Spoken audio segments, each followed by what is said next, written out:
estavam vendo pelo celular, assim, estão trabalhando, mas dão uma espiadinha e tal. Então, tá valendo. Hashtag troca de passes, o Vinícius Totti colocou para a gente. Estou com vocês, vamos curtir com rabanada e Sport TV. É isso aí, gostei dessa combinação.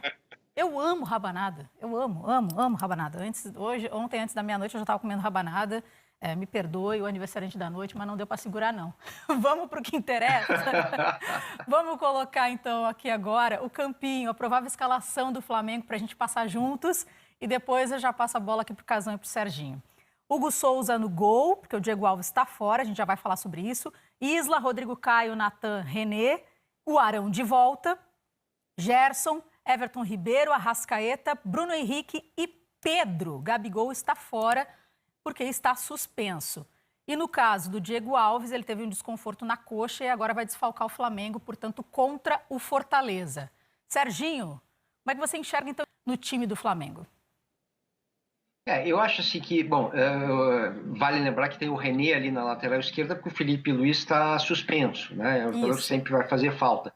Agora, do meio para frente, além da volta do Arão, tem que ver como é que tá a parte física dele, depois de lesão muscular.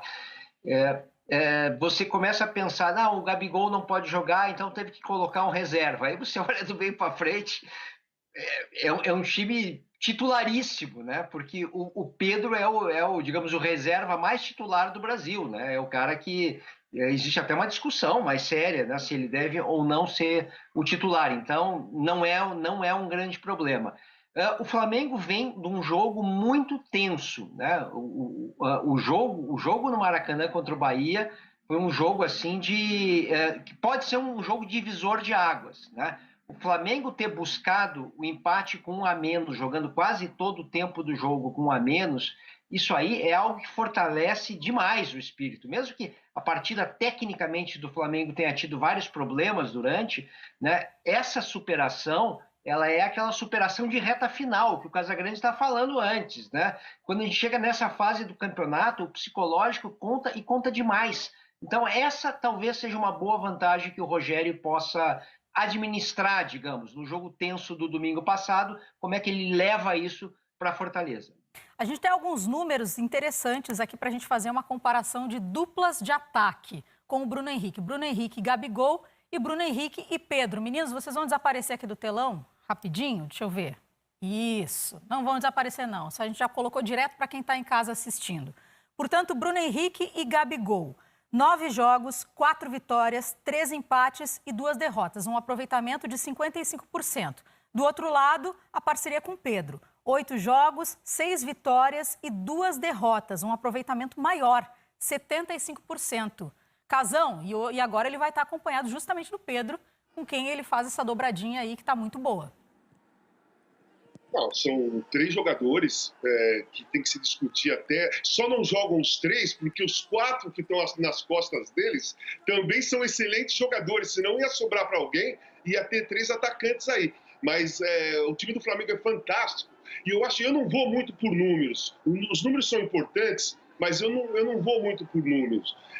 A qualidade dos 3 é gigantesca. E você vê que aí a discussão é Bruno Henrique, Pedro, Bruno Henrique e Gabriel. Não tem Pedro e Gabriel, né? Porque na cabeça de todo mundo, o Bruno Henrique é intocável. Então a discussão está em cima dos 2 centroavantes ou do companheiro, né?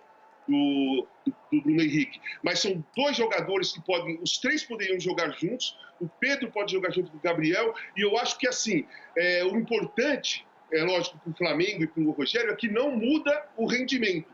Muda a característica do atacante, são jogadores diferentes, completamente diferentes, mas os 2 têm, né, os próprios números aí que eu não gosto muito de seguir, eu gosto mais de seguir o rendimento mesmo, para mim não importa muito se chutou muita bola no gol, se não chutou, eu fico olhando atacantes jogar, eu gosto muito do rendimento. Então as 2 duplas têm um rendimento ótimo, dá para escolher, né? Isso todo treinador queria, Serginho. Qual treinador que não queria ter essa discussão que nós estamos tendo aqui por causa para escalar alguém? É um problema muito bom, Serginho. Imagina se a dor de cabeça fosse essa dos outros clubes também.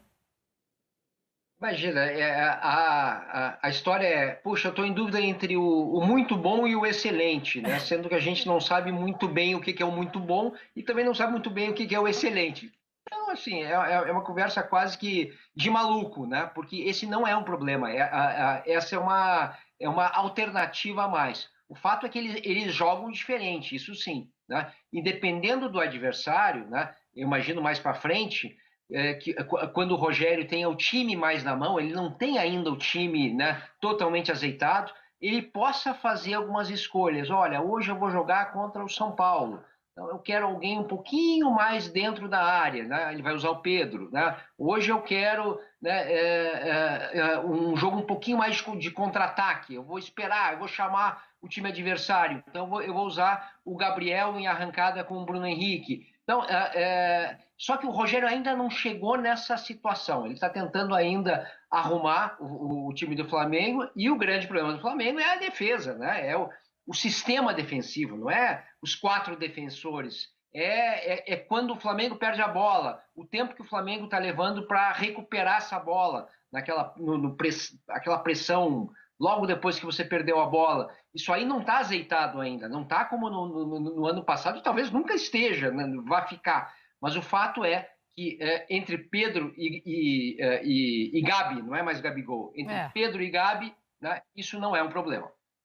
Bom, acho que você já respondeu, eu ia perguntar agora, porque é o seguinte, o Flamengo teve 8 duplas de ataque em 25 rodadas do Campeonato Brasileiro. O atacante foi titular em 18 ocasiões, tá? A gente está falando do Bruno Henrique no caso. E as melhores estatísticas envolvem o Bruno Henrique, como a gente trouxe aqui do Gabi, como disse o Serginho também, e também do Pedro, né? O atacante foi titular em 18 ocasiões, 11 vitórias, 3 empates e 4 derrotas. Se tivesse que escolher um companheiro ideal entre o muito bom e o excelente, difícil. Olha, assim, isso vai muito da questão, como o Serginho falou, do treinador. Os caras têm que acreditar no que o treinador está falando. Nenhum jogador, principalmente os brasileiros, não gostam de sair do time por causa de esquema tático ou por causa de estudar o adversário. O jogador brasileiro não gosta disso. Então, o trabalho maior é esse, de conversa, de acreditar, de mostrar que funciona. E o jogador, por exemplo, aquele que sai e não gosta, ele fica esperando o resultado do time em campo, né?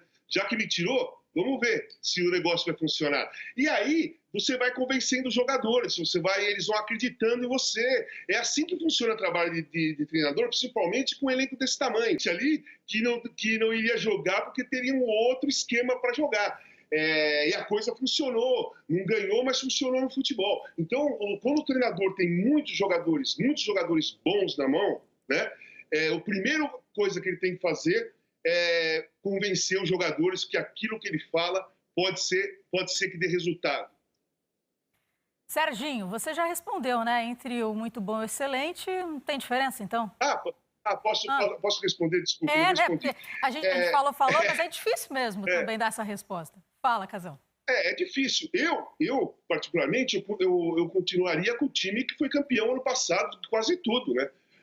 O Gabriel foi artilheiro de quase tudo, ou de tudo, na realidade. Então, você tem uma dupla que já ganhou Libertadores, Campeonato Brasileiro, já ganhou o Campeonato Carioca, o centroavante foi artilheiro de tudo. Então, na minha opinião, esse jogador, que é o Gabriel, está na frente, continua na frente, para mim. Se eu fosse escalar com todo mundo em forma, todo mundo podendo jogar, eu colocaria Bruno Henrique e Gabriel, mas não tirando o valor, nem desvalorizando o Pedro, porque aqui você fala, não, esse aqui é meu titular, aquele que não vai jogar, parece que é ruim. Não é. O Pedro é um fantástico centroavante. É questão de escalação e de escolha. E você, Serginho? Não, eu fecho com o Casa. Assim, a mecânica do Flamengo que mais funcionou no ano passado era essa, né? Era o Gabriel.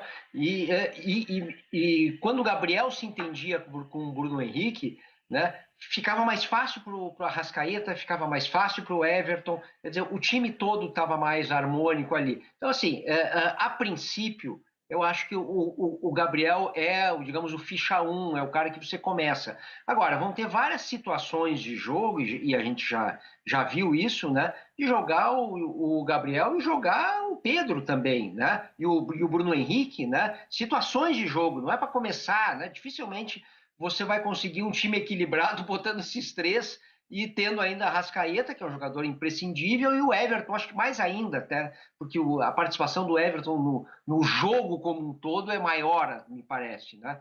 Então, eu estou mais para começar com o Gabriel, mas usar o Pedro sempre, ainda mais agora que a gente tem 5 substituições, tem mais é que usar, tem mais é que usar 45 minutos frescos do Pedro, ou 30 minutos, não interessa, mas usar sempre todos eles. É difícil essa escolha. Eu imagino que para o Casão também, outra escolha seja difícil. Hashtag troca de passes, o Giovanni Vicente colocou para a gente aqui, ó. Feliz Natal aos amigos do Sport TV, para você também, Giovanni. Acompanhando vocês com um bom vinho e de leve, ouvindo aqui um Black Sabbath. Boa, hein? Black Sabbath ou Ramones? Passo agora para o Casão. Black Sabbath ou Ramones? Ramones, eu sei. Não, o Black Sabbath de heavy metal, do heavy metal, é top. Para mim, é uma das minhas bandas favoritas, se não for a favorita. A tua onda é mais Ramones? Ramones é punk rock. Se você for falar de punk rock, aí eu coloco Ramones, Sex Pistols, The Clash. Então, bandas do punk rock. É claro que tudo vem da veia do rock and roll, mas eles têm divisões, né? O punk rock é uma batida diferente do rock and roll, e a batida do heavy metal também é outra batida, é uma coisa mais pesada. Eu gosto de todas as vertentes. Do punk rock, o Ramones está lá em cima, e o Black Sabbath no heavy metal está lá em cima. Viu como eu falei que era difícil escolher um só? Mesmo sendo, claro, né, de estilos diferentes, punk rock, heavy metal, é difícil a gente escolher.